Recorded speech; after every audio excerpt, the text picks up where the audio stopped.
जय हिंद दोस्तों, कैसे हैं आप सभी लोग। आशा करता हूं आप सभी ठीक होंगे, स्वस्थ होंगे और मौज कर रहे होंगे। मैं अंकित एक बार फिर से आपके अपने एजुकेशन चैनल वासुदेवा एजुकेशन में आपका स्वागत करता हूं। और दोस्तों, आज हम बात करने वाले हैं राजस्थान यूनिवर्सिटी की। और राजस्थान यूनिवर्सिटी पे हम बात करने वाले हैं बेटा बीए की, बीएससी की और बीकॉम की बात करने वाले हैं, जहां मेरी चर्चा होने वाली है सेमेस्टर सेकंड पे। और इस सेमेस्टर सेकंड का एग्जाम होने वाला है कल बेटा वीएसी, वैल्यू एडेड कोर्स का पेपर होने वाला है, जहां पे अलग अलग डिफरेंट कोर्स है अपने पास में और उनका पेपर एक ही दिन कंडक्ट करवाया जा रहा है। और यहाँ पे अगर हम बात करें बेटा, तो हमारी बात होने वाली है ओमार सीट में एक छोटी सी गलती। सीधी सी बात है, हमारे पास में कोई थ्योरेटिकल पेपर होने वाला नहीं है, तो हमें केवल कॉपी पेन लेना है और उसको लिखना है, ऐसा कुछ नहीं होने वाला है। हमारे को एक ओमार सीट दी जाएगी, उसी के अंदर हमें गोले काले करने हैं। अब बात ये होती है कि सब गोले ही तो काले करने होते हैं, तो उसमें इतना बड़ा इश्यू क्यों होता है? तो बेटा इश्यू इसलिए होता है कि कई बार जो होते हैं ना, हम अपनी ओमार सीट भरते समय बहुत बड़ी गलतियां कर देते हैं। अब मैं उन्हें बड़ी गलतियां नहीं, मैं बहुत छोटी गलतियां कहता हूं, लेकिन वो छोटी गलती जो है ना, वो आपके पेपर को क्या रख सकती है बेटा? बैक रख सकती है। अब आप कहोगे सर पेपर कैसे बैक रह सकता है? उसका रीजन भी मैं बताता हूं क्यों रहती है अपने पास में। इस वीडियो के अंदर हम 2 से 3 पॉइंटों की बात करने वाले हैं।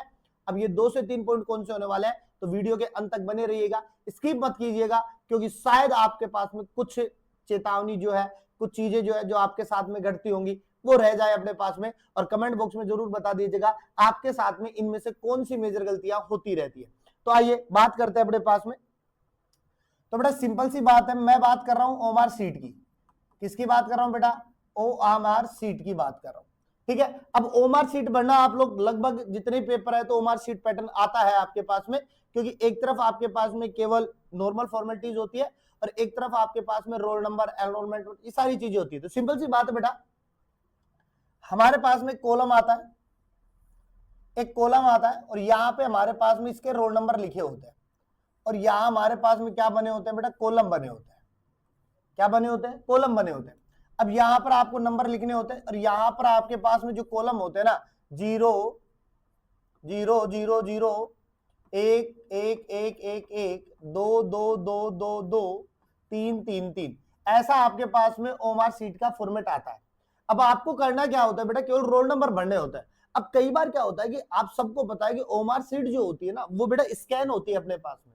अब जब वो स्कैन होती है ना, तो वो हमारे पास में जो हाथ से लिखे हुए नंबर है ना, जो हाथ से लिखे हुए नंबर है अपने पास में, उनको तो क्या करती है?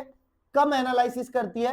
वो एनालिसिस करती है बेटा अपने बबल्स को। जैसे सपोज ये 3 है, तो मैंने इस 3 को क्या कर दिया बेटा? काउंट कर देगा, राउंड कर देता हूं अपने पास में, गोड़ा कर दिया अपने पास में। उसी प्रकार 2 है तो 2 को राउंड कर दो अपने पास में, 1 है 1 को राउंड कर दो अपने पास में, 0 है 0 को राउंड कर दो। बस बेटा याद रखना, ये 0 जो है ना अपने पास में, जब इनको राउंड करो ना, तो ये पूरे कॉलम के अंदर काउंट होने चाहिए। ऐसा नहीं है अपने पास में ये आधे अधूरे काउंट हो जाए अपने पास में। समझ रहे हो बात को? और रीजन याद, एक चीज और याद रखना बेटा, कई बच्चे सोचते हैं सर 3 तो यहाँ आ गया अपने पास में, अब हमारे को 2 और भरना है, अब ये कॉलम खाली है तो 2 इसमें भर देता। बेटा ऐसा नहीं होगा अपने पास में। सिंपल सी बात है, जिस लाइन में आपका रोल नंबर लिखा हुआ है, जिस लाइन में आपका डिजिट लिखा हुआ है, उसी लाइन को आपको क्या करना है बेटा? राउंड करना है। नहीं तो आपकी जिंदगी के राउंड लग जाएंगे, क्योंकि ये पेपर ऐसे होते हैं कि अगर बैक आ जाते हैं अपने पास में, तो लंबा 3 साल तक इसके साथ में चलना पड़ जाएगा आपको। तो सिंपल सी बात है, पहली मेजर गलती है बेटा, रोल नंबर भरते समय आप अपने आप को ध्यान रखना है कि ये सारी चीजें नहीं होनी चाहिए अपने पास में। रोल नंबर तरीके से भरना है। अगर रोल नंबर तरीके से भर दिया आप लोग, तो आपके जो बबल्स है वो तरीके से होने चाहिए। एक लाइन में एक ही बबल्स होना चाहिए अपने पास में, और वो केवल उसी लाइंस का बबल्स होना चाहिए जो डिजिट आपने ऊपर लिखी है, पहली चीज। दूसरी चीज अपने पास में, कई बार क्या होता है अपने पास में कि अगर हम गलती से किसी रोल नंबर को भर देते हैं, गलती से किसी रोल नंबर को भर दिया, जैसे यहां मेरे पास में 3 था, अब मैंने यहां 3 भर दिया, अब इसी में मैंने क्या कर दिया? 2 को राउंड कर दिया। तो कई बच्चे क्या होते हैं, अब उस समय पैनिक हो जाते हैं। अब 1 घंटे का पेपर है, उसी में वो पैनिक हो जाते हैं। अब वो इन्विजिलेटर को कहते हैं सर मेरा ये गलत भरा गया, मैं क्या करूं सर, मैं क्या करूं? तो बेटा सिंपल सी बात है, आपके पैनिक अटैक को देख करके, आपके स्ट्रेस को देख करके, आपके टेंशन को देख करके, वो जो इन्विजिलेटर होता है ना, वो आपको क्या कहता है? इसको थोड़ा सा ऐसे थूक लगा कर थोड़ा सा कुचल लो, या आप इसको थोड़ा सा ऐसे रबड़ लगा लो, या कुछ चोक वगैरह लगा लो। तो बेटा ये गलती आप मत करना, कोई मतलब नहीं है, क्योंकि ज्यादा चीजें आपके पास में हावी हो जाएंगी, ज्यादा चीजें आपके लिए क्या हो जाएंगी? दिक्कत पैदा कर जाती है। कई चीजें ऐसी भी होती है कि यहाँ पर अगर रोल नंबर का गलत भर देते हैं तो वो ऊपर से एक अलग से क्या बना देते हैं, अपने पास में कॉलम बना देते हैं। तो बेटा ऐसा नहीं होता है, ओएमआर शीट केवल अपने पास में खुद के बनाए हुए कॉलमों को ही क्या करती है, काउंट करती है। पहली चीज। अब तीसरी चीज की मैं बात करता हूं तो यहाँ पर आपके पास में कोई भी कटिंग नहीं होनी चाहिए। अगर आप लोग कर भी देते हो तो कटिंग नहीं करनी है, गलतियां हो जाए तो कटिंग नहीं करनी है, जैसी है उसको वैसे ही छोड़ देना है अपने हाल पे। ऐसा नहीं है कि आपको उसके हाल बदलने हैं, जैसा हाल है वैसा बदल दो, अपने पास में चीजें रह जाएंगी। तीसरी बात बेटा, जब भी आप लोग आंसर भरो तो उस समय आपको ध्यान रखना है कि अपने जो क्वेश्चन है, एक का आंसर एक में ही बढ़ना है, दो का आंसर दो में ही बढ़ना है। और बेटा मैं सिंपल से एक बात जानूं कि 1 घंटे का पेपर है तो पहले आप एनालिसिस कर लो, अपने क्वेश्चन स्टिक कर लो, उसके बाद में आप क्या कर लो बेटा, आंसर भर लो अपने पास में। अगर उस समय अगर कोई दिक्कत होती है अपने पास में तो जल्दबाजी जो होती है ना वो बड़ा इफेक्ट करती है, और गलती से हमारे पास में एक का दूसरे में, दूसरे का पहले में, पहले का पांचवें में, पांचवें का आठवें में, ऐसा क्या होता है अपने पास में सीरियलिटीज बदल जाती है, क्योंकि हमारे पास में छोटे छोटे ब्रैकेट्स आते हैं, कॉलम आते हैं, उन कॉलम्स में हमारे पास में आंसर होते हैं, उनको भरने होते हैं। ठीक है। चौथी बात याद रखना बेटा, इसके लिए सबसे बड़ी बात, अपने पास में पेन जो है वो 2 ही यूज में लेने हैं, या तो आपको नीला बॉल पेन यूज में लेना है, और या आपको एक ब्लैक या काला बॉल पेन यूज में लेना है। इसके अलावा आपको दूसरा तीसरा कोई भी बॉल पेन यूज में नहीं लेना है। और मैं तो सिंपल सी एक ही बात प्रेफर करूंगा कि काले को भी छोड़ो, आपको तो एक ही पेन लेके जाना है, वो नीला बॉल पेन लेके जाना है। और बेचारे लड़के जो है ना वो बड़े महान होते हैं, वो एक ही लेके जाते हैं, उनको काले लाल पीले नीले किसी से कोई मतलब नहीं, उनका एक ही पेन है, वो नीला बॉल पेन है।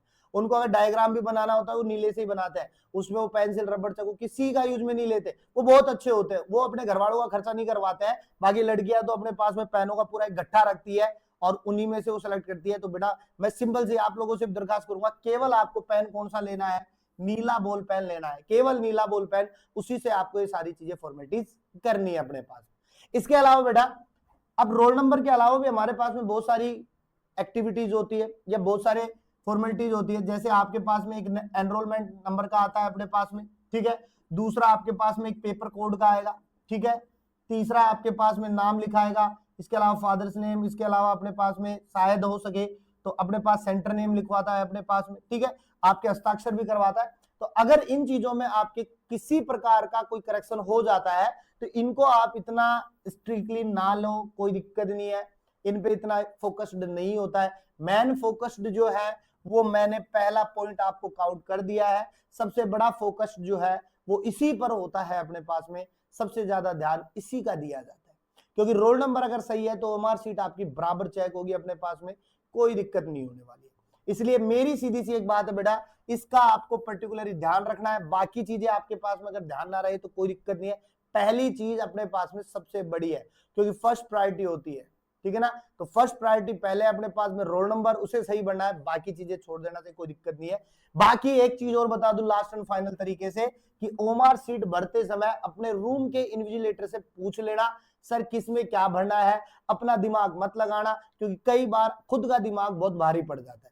इसलिए जो क्लास में इन्विजिलेटर है वो पैसे लेके जाता है, यूनिवर्सिटी पैसे देती है, तो उनके पैसों का आपको सदुपयोग करना है, क्योंकि पैसा आपका दिया हुआ है। तो इन्विजिलेटर को खड़ा करके आप अपने आप ओएमआर शीट भरवा सकते हो, सर मुझे बता के जाओ कैसे भरना है, क्या भरना है और कब भरना है, वो बताएगा, उसका हक है सारी चीजें, ठीक है बेटा। तो ये सारी इंपोर्टेंट जानकारी आपके लिए थी, मैन इंपोर्टेंट जानकारी है, अब भी है, आप इसको अंडरलाइन कर लो और अपने रोल नंबर को भरते समय ध्यान रखना। तो ये चीजें थी अपने पास में। मिलते हैं एक नेक्स्ट वीडियो के साथ में, तब तक आप बने रहिए। होप सो आपके सारे बीएससी के पेपर अच्छे जाए और जो अपन ने क्वेश्चन दिया है होप सो वो आपके ऐसे कैसे मिलने की कोशिश रहेगी अपने पास में। तो मिलते हैं एक नेक्स्ट वीडियो के साथ में, तब तक आप बने रहिए मेरे साथ में और हमेशा की तरह बेटा मुस्कुराते रहिए, मुस्कुराना जीवन का अमूल्य पल होता है।